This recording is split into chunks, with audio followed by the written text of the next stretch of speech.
Another important thing to consider when we're starting a painting is the position of the light source. If we're inside, it might be a window that is letting light in. If we're outside in landscape, then it will be the position of the sun, whether it's up high, whether it's down low, whether it's over to our right hand side or our left hand side. Okay, so the direction of the light will influence quite a few things.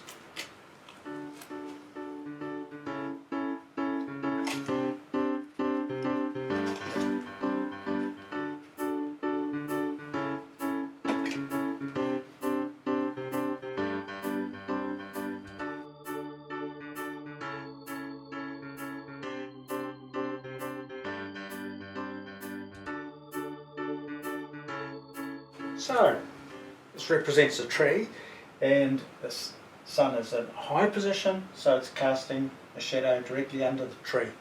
The position of the shadow and the strength of the shadow will have a big influence on my whole composition.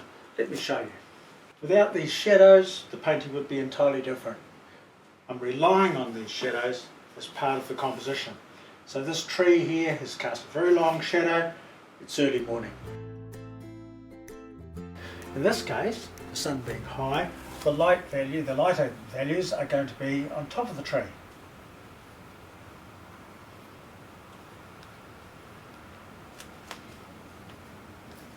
So the direction of the light will not only influence the shadows, but the shade and the lit areas. Now, another important thing about the sun, if we're using the sun, is its intensity. For example, compare the colours in this view from the studio with the same scene under cloud cover. If it's a very cloudy day, the light is, we're not going to have very strong shadows. The shadows down here will be quite insignificant. The other thing is that the strength of the colours will be quite subdued. Notice that the majority of colours in this painting are subdued. On a cloudy day, the dark and the light, not a big difference. On a bright sunny day, we're going to have really strong light on the highest parts, very strong shadows, strong dark areas. Right, so talking about what we've looked at so far. The time of the day will influence not only the strength of the light, but also the colour of the light. The colour of light at sunset is quite different from that at midday.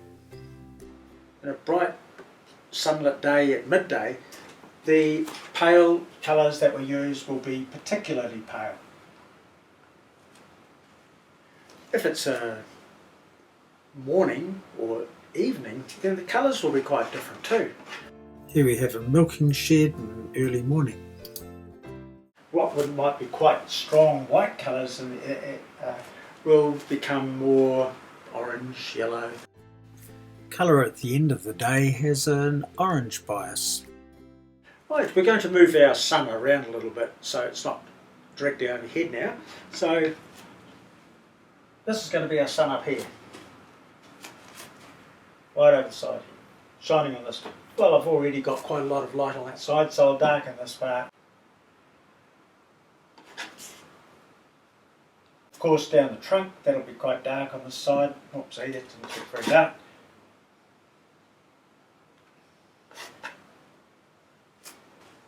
And but what's happened now, of course, is the shadow has lengthened considerably.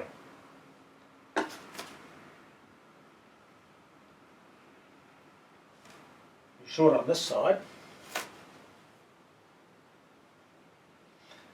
getting longer here. Now, if the land here changes direction, our shadow will change direction.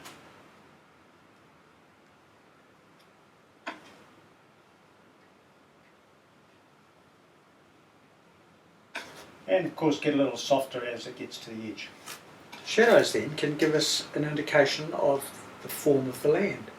Because as the light falls here and starts to go up a little incline, the shadow goes up the incline. So this little clue, for our visual clue, tells us a bit about the land around about the tree. Note how the shadow's shape shows the shape of the sand. Direction of the light, intensity of the light, how it affects the shaded areas, and of course the lit areas.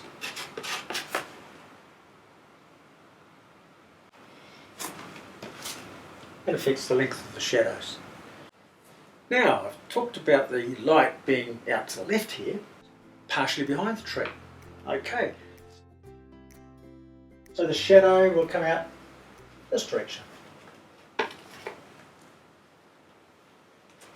And again, it will depend on the time of day, the amount of cloud cover and so on, what intensity this cloud shadow is and how long it is.